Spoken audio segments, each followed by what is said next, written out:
ఎప్పుడైతే ఉపవాసం ఉండి ప్రార్థించడం మొదలెట్టారో దేవుని కోపం పోయి దేవుని యొక్క కరుణను చూడగలిగారు. అందుకే ఉపవాసం చేయడానికి మనం ఇష్టపడుతుంటాము.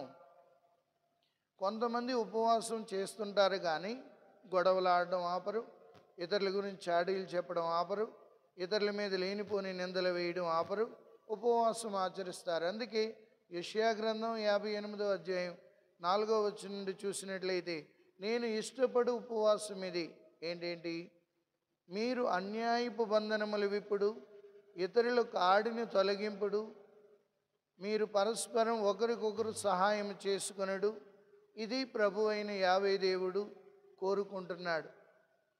మీరు ఉపవాసం ఉండి లాభాలు చూసుకోకండి అని చెప్తున్నాడు. సో మనం ఎప్పుడైతే ఉపవాసం ఉంటున్నామో ఇతరుల గురించి చెడుగా మాట్లాడడం మానేయాలి. మనం ఎప్పుడైతే ఉపవాసం ఉంటున్నామో ఇతరుల మీద నిందలు వేయడం మానేయాలి. మనం ఎప్పుడైతే ఉపవాసం ఉంటున్నామో ఇతరుల గురించి అనవసరమైన మాటలు మాట్లాడడం మానేయాలి.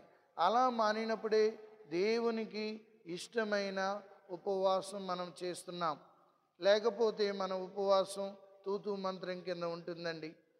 కావున నేను చేసే ఉపవాసం ఈ తపస్కాలంలో కొంతమంది నిష్ఠగా ఉపవాసం చేస్తారు, కోపాన్ని నిగ్రహించలేరు.